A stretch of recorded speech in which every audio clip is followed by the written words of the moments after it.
Call on Government Order of the Day number 2. Mr Speaker.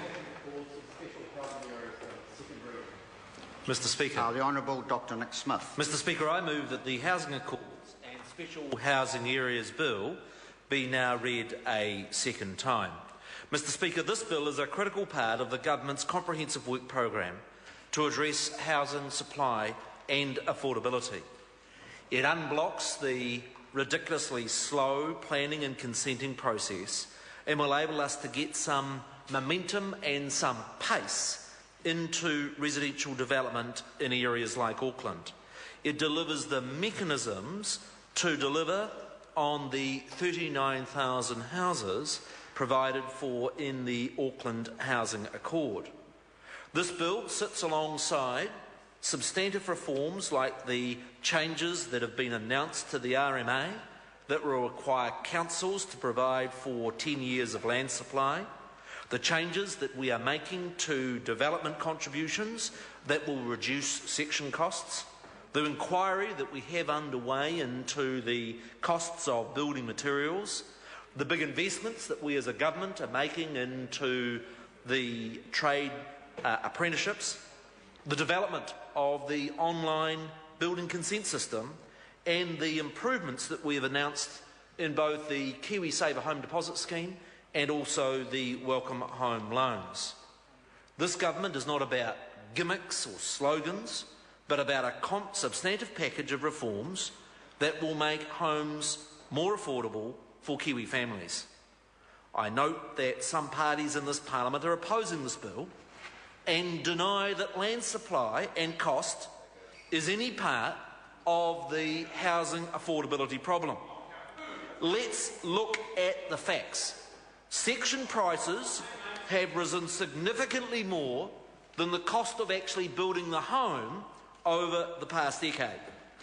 They were 40% of the cost of a house a decade ago. They are now 60%. In Auckland, section prices over the last decade have gone from $100,000 to an average $325,000. We've seen raw undeveloped land, Mr Speaker, that was worth $30,000 a hectare a decade and a half ago, now being sold for $4 million a hectare in places like Flatbush in Auckland. We know from Motu's research that raw land inside the Auckland's metropolitan limit has a value 10 times that of outside that artificial line of that MUL.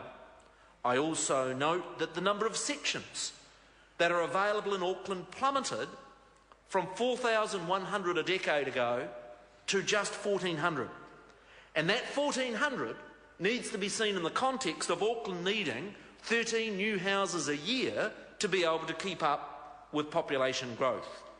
Parties that are blocking these land supply measures in this bill cannot pretend to be serious about addressing housing affordability.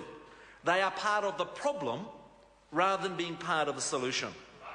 They state opposite that they are going to build 100,000 houses for $300,000 each. Mr Speaker, my question and challenge for members opposite: how are you going to build a house for $300,000 when you won't deal with the issue of the section that averages in Auckland $325,000? I think members opposite are digging themselves a hole.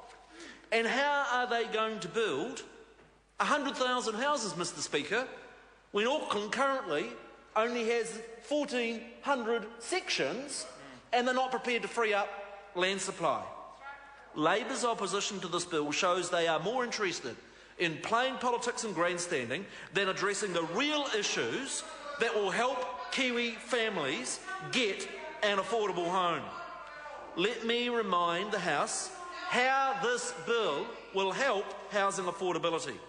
We all know that Auckland's MUL has to move, that it's a straitjacket on Auckland's growth, and it is allowing huge monopoly prices to be claimed by those who own the last few areas of undeveloped land.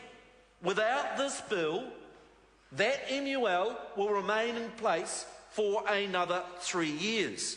With this bill, we'll be able to open up new areas of housing development by Christmas. This bill will enable brownfields development to be consented in 3 months, as compared to the current average of over a year.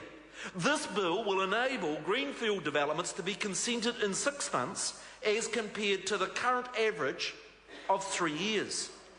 Mr. Speaker, I want to thank and commend the Select Committee, and particularly the Chair, Sam Letuinga, for the diligent and effective job that he and the team on the committee have done in refining this bill.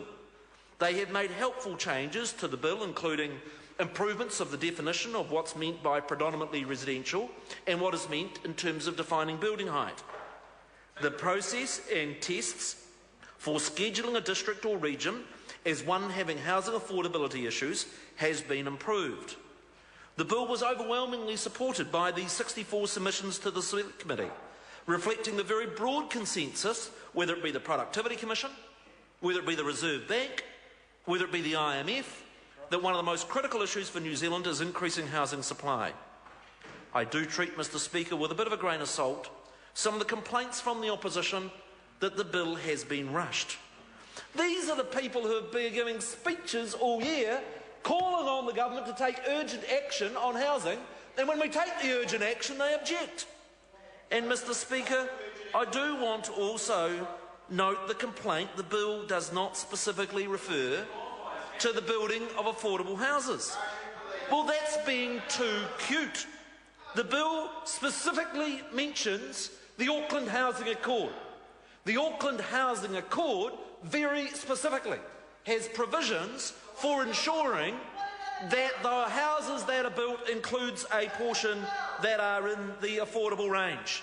If you put the Accord in the bill and the Accord makes provision for affordability, then they are simply playing games. Mr. Speaker, Labour, the Greens and New Zealand First need to have a very hard look in the mirror over the issue of housing affordability.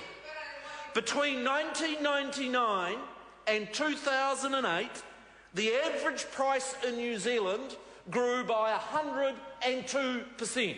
102%, 8% per year. In the same period, average wages grew just by 40%. In fact, the last Labour government has the worst record of any government in the history of New Zealand in terms of deteriorating housing affordability.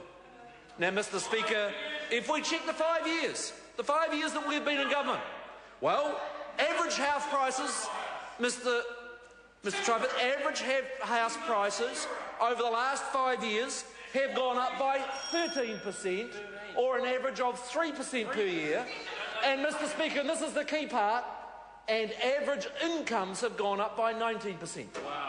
So incomes over our period in government have gone up faster than house prices, but we know that we have to do more. We have to do more to address the scale that opened up over the course of the last government. Mr. Speaker, the problems of housing affordability actually go back many years and in fact several decades. This government is taking those issues seriously. This bill is a crucial part of the solution. Mr. Speaker, I commend the bill to the House. The question is that the motion be agreed to. I call Phil Twyford. In a week when the National Government showered